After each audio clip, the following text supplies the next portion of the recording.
Bueno, ahora pasamos sin más, como se dice, a nuestra siguiente entrevista con Carlos Alza. Él es abogado, pero ahora dirige, ¿no es cierto?, la Escuela de Gobierno de la Universidad Católica del Perú, que es relativamente nueva. A mí sí me pareció una excelente idea que se haya fundado. Fue fundada con Henry Piz, congresista que lamentablemente falleció hace relativamente poco. Aparte, él también es estudiado en Harvard, ha trabajado en la Defensoría, en fin, tiene una serie de, como se dice, pergaminos importantes, pero me los voy a saltear para poder conversar de frente. Carlos, muy buenos días y muchas gracias por estar acá. Sí, muy buenos días, Ernesto, un gusto también estar con ustedes en la radio. Sí, bueno, yo quería ir un poco más a temas más globales que al detalle de la situación política, ¿no? Aunque, como he dicho al comienzo, es imposible escaparse, pero ¿cómo tú calificarías la actual situación política entre la actuación del gobierno, la oposición, los partidos?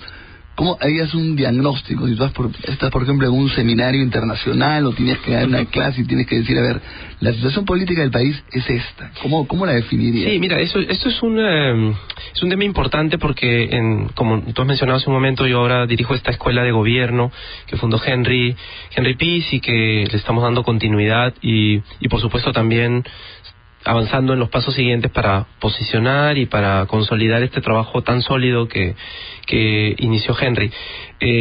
En la universidad siempre discutimos mucho sobre las instituciones, ¿no? Creo que ese es un tema importante porque cuando hablamos de una discusión, un debate, un conflicto, que es lo que estamos viendo ahora entre Ejecutivo y Parlamento, en mi opinión, y lo decía yo en otros foros y en otros espacios también, creo que no hay que agudizar la mirada sobre una institucionalidad que está funcionando. O sea, creo que hay un ejecutivo y hay un parlamento y hay un permanente acto de control entre unos y otros, ¿no? Entonces, esta idea del check and balance, que es la idea básica de un Estado moderno, es algo que bueno, está operando. A veces opera con más facilidad cuando se trata de un ejecutivo que tiene mayorías, pero cuando hay un ejecutivo que no las tiene, que es en realidad recurrente en nuestros sistemas, se hace mucho más difícil la negociación y exige más, digamos, habilidades y más capacidades de negociación política.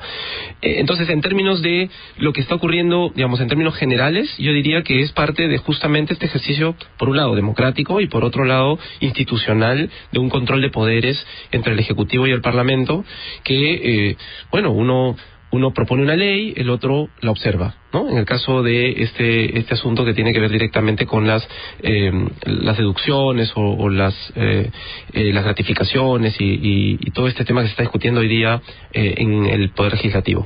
Y segundo, en el caso de lo que hoy día seguramente ocurrirá en esta sesión extraordinaria con el pedido de facultades delegadas, pues se trata de una acción constitucional en la que habrá seguramente algún tipo de control por parte del Parlamento y habrá una decisión final, que es la decisión soberana del Parlamento de poder otorgar o no las facultades en razón a justificaciones o explicaciones que se tendrán que debatir en el Pleno y que se tendrán que luego explicar en términos de responsabilización y en términos de transparencia a los ciudadanos.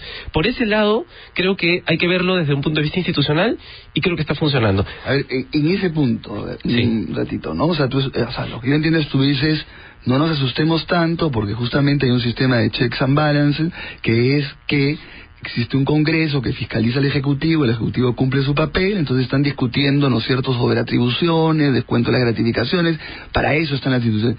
Pero ¿no crees que el problema es que esto se da en un contexto de absoluta polarización, pero por otras cosas?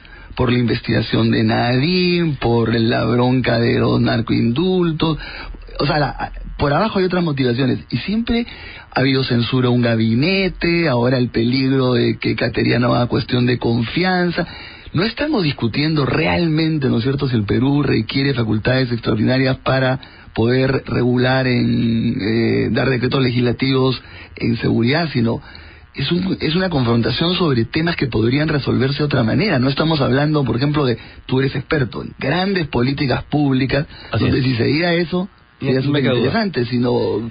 Sí, a ver, yo por eso digo, creo que en primer lugar creo que hay una práctica de control de poderes que parece valiosa, ¿no? Ahora, lo que tú dices es absolutamente cierto, y ese era mi segundo punto, ¿no? O sea, creo que sí, no, pero es muy importante, porque pero creo que no hay que perderlo primero. No hay que perderlo primero porque si asumimos que el control de poderes y cuestionamos la lógica del control de poderes, estamos cuestionando el Estado moderno mismo. Y creo que eso es peligroso, porque entonces esperaríamos que el Parlamento no controle al Ejecutivo, o que el Ejecutivo haga y publique y promulgue las normas libremente y automáticamente, cuando lo que queremos en realidad es esta permanente deliberación entre los poderes públicos que permite un control y que permite además algo más importante todavía, y es que hoy día en estos espacios, en los medios, en la televisión, en la radio, en los periódicos o en los espacios académicos podamos discutir sobre eso, y la posibilidad de que no hayan aprobaciones automáticas, sino que justamente hay un debate público sobre los temas.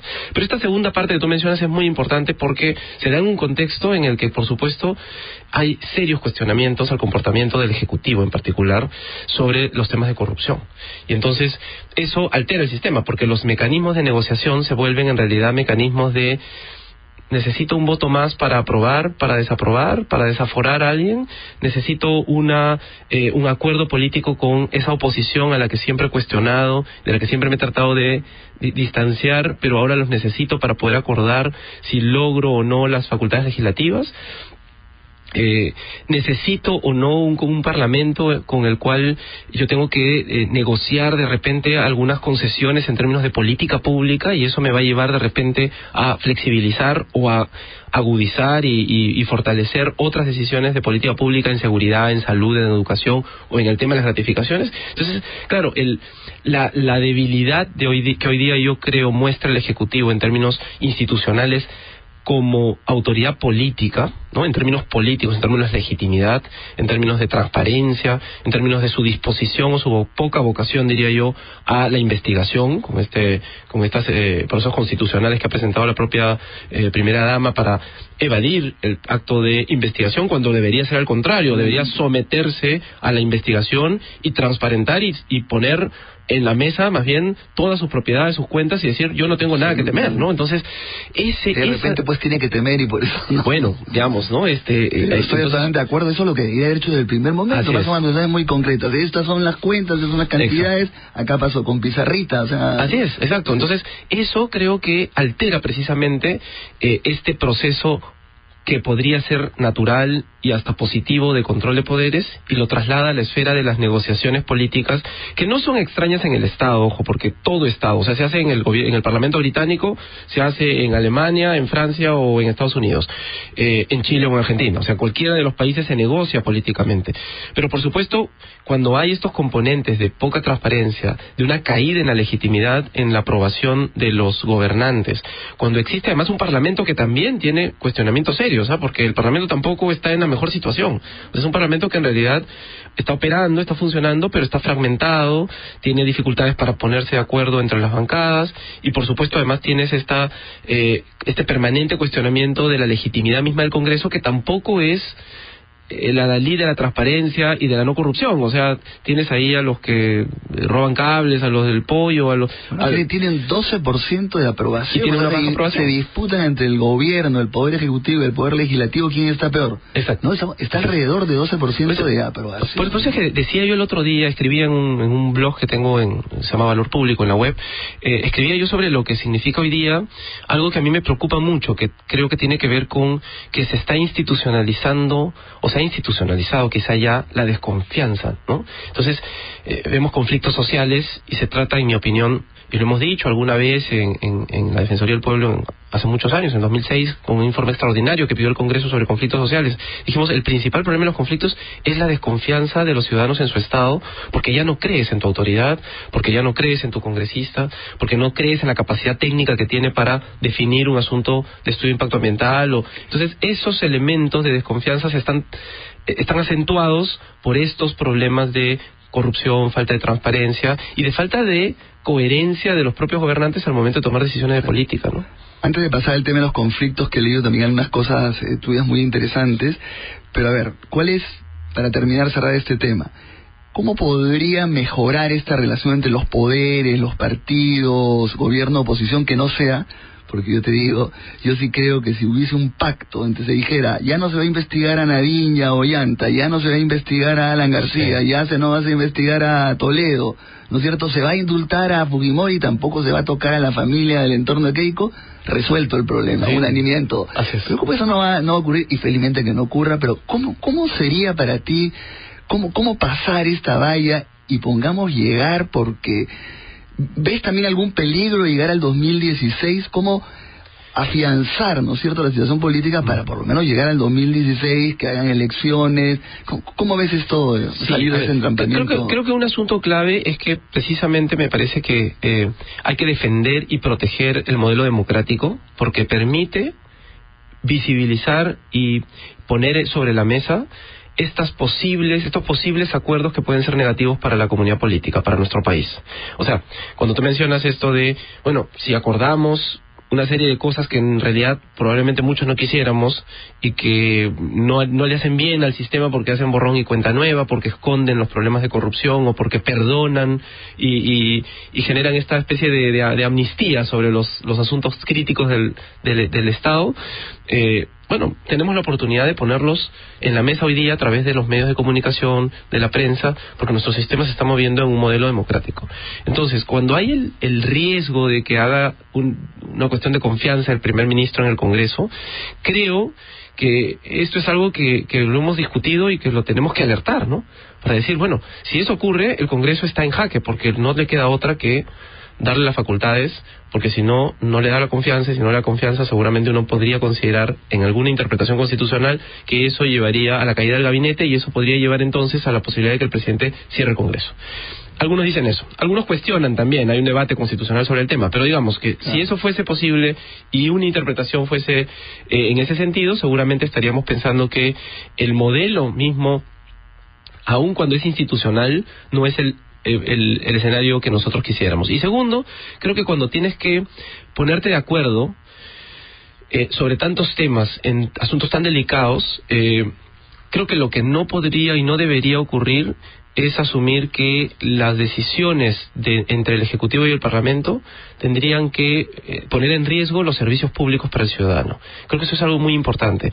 Por ejemplo, las discusiones que se dan hoy día en donde la presidenta del Seguro Social dice esto pone en riesgo los servicios públicos de salud, amerita que se discuta más ese tema, porque si eso pone en riesgo los servicios públicos de salud, entonces evidentemente estamos sacrificando, ¿no?, los derechos y libertades del ciudadano para poder facilitar y fortalecer las decisiones políticas. Y en algunos otros casos creo que si uno se pone a pensar en el futuro próximo de las elecciones, creo que esto nos lleva a la necesidad de redefinir las formas de participación política y las formas de representación. O sea, yo no veo positivamente ningún escenario que nos presente candidatos diferentes, nuevos, en mejores condiciones y con, digamos, un nivel de innovación en la forma de hacer política que los que ya tenemos. Ajá. Entonces eso creo que sí es un problema serio para el país, porque entonces nos presenta ante la imposibilidad de poder tomar una decisión libre de elegir algo mejor, y eso a mí me parece muy preocupante y creo que es algo sobre lo cual tendríamos que trabajar, construir institucionalidad partidaria, construir la idea de nuevos rostros, dar espacio a estos nuevos líderes, seguramente más jóvenes o con nuevas visiones sobre cómo hacer política. Eso no está ocurriendo hoy día. Claro. ¿No? Ahora, a ver, otro tema, el tema de la inseguridad, ¿no?, que es el tema de mayor preocupación en todas las encuestas, y como es normal, se ve actos de violencia espantosa que no habían antes, de nosotros, ladrones que llegan, matan primero y después roban, ¿no es cierto? Está el tema de los sicarios, de las bandas, de las redes.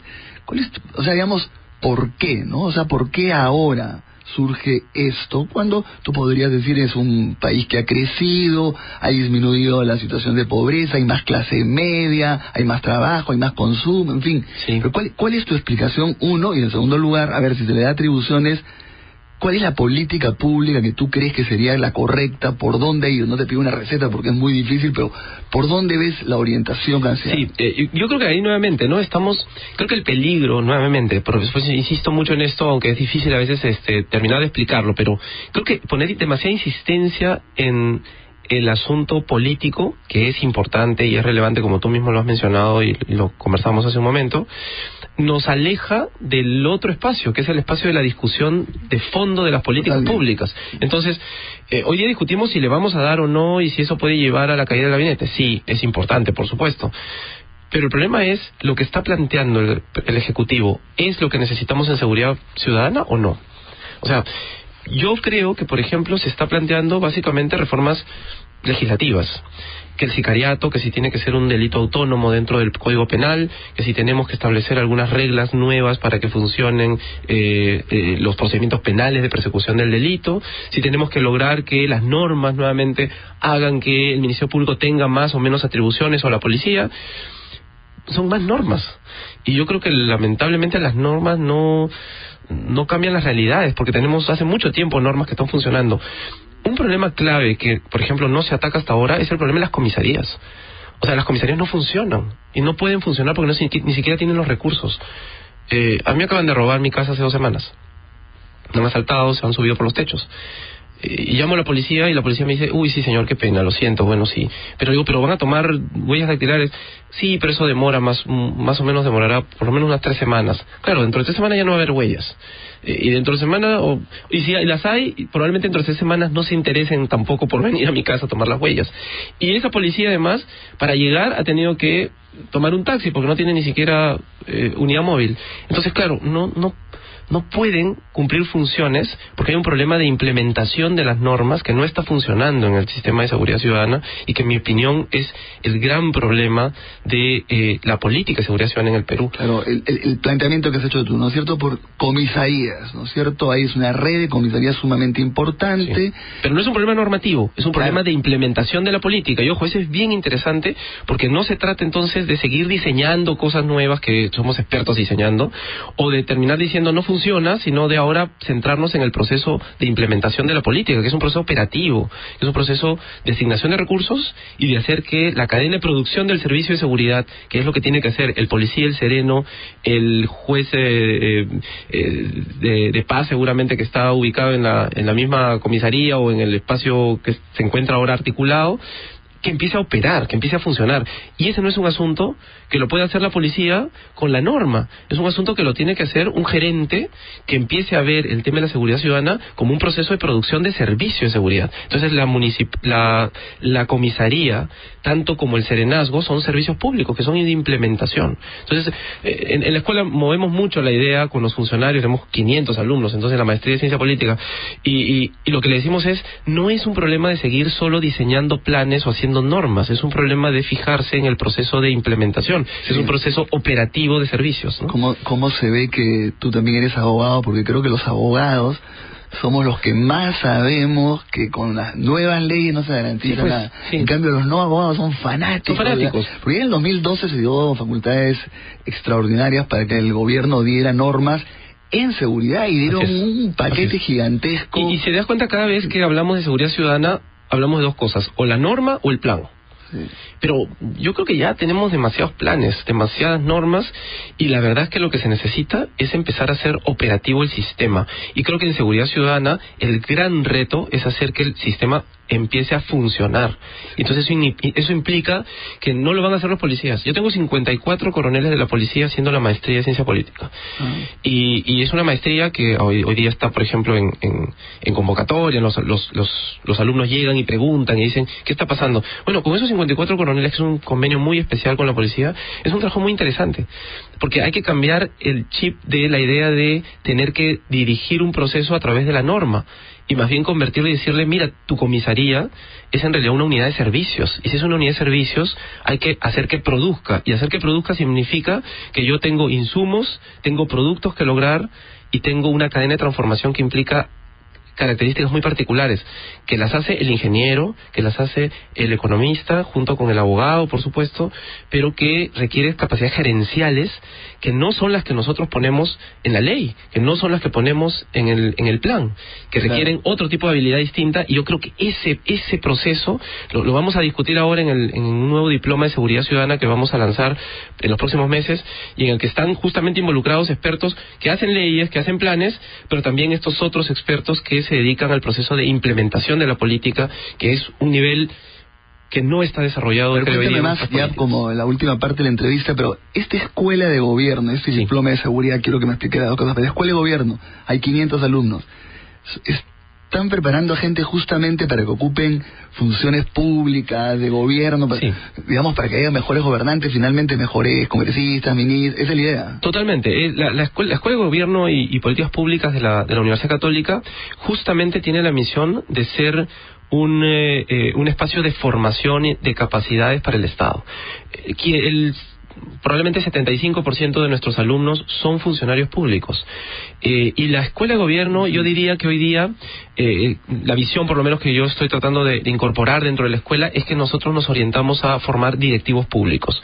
Es decir, no solo aquel operador técnico o digamos que sabe comprar, que sabe hacer un sistema de inversión o que sabe hacer un proceso de planificación, sino además aquel que tiene estas habilidades político-estratégicas que se requieren para dirigir, para gobernar. No hablamos solo de gestión, hablamos de gobierno. El diploma de seguridad se inicia, ¿no? Porque no había, qué raro que no hubiese un diploma. No, hemos tenido experiencias interesantes de cursos de seguridad ciudadana, pero creo que ahora estamos entrando a este proceso en el que no solamente hablamos de la política en términos de diseño y de normas, sino hablamos de este proceso de implementación. La maestría en ciencia política igual, y tenemos estos otros programas, por ejemplo, ya está abierta la inscripción ahorita para un seminario que vamos a abrir también sobre el proceso de la comunicación política y las campañas electorales. ¿Por qué? Porque creemos justamente que la responsabilidad de estos políticos que tú mencionas ahora, que necesitamos en estas próximas elecciones, requieren no solamente elaborar su campaña en términos de oferta electoral y de prometer algo en un plan de gobierno que luego a veces no se cumple, sino también de las estrategias éticas y políticas que se tienen para la transparencia, el buen manejo de los recursos públicos y por supuesto la forma en la que tenemos que lograr que los ciudadanos tengan sus servicios y sus derechos garantizados. Creo que la universidad se mueve, la Universidad Católica se mueve y la Escuela de Gobierno en una lógica en donde lo ético y lo político y lo técnico tienen que ir de la mano con una apuesta ética, que es algo que estamos construyendo. Muy buena idea, Carlos, y felicitaciones. Hemos conversado con Carlos Alza, que es el director de la Escuela de Gobierno de la Pontificia Universidad Católica del Perú, que además está iniciando un diploma sobre seguridad ciudadana, lo cual me parece también una muy buena idea. Muchas gracias por estar acá y espero que vengas pronto, porque es una visión más global, ¿no es cierto?, de la política, menos metido en el detalle, considerando los hechos concretos que ocurren, ¿no? Muchas gracias, Carlos. Gracias a ustedes, muy amable. Hacemos un corte y venimos de regreso.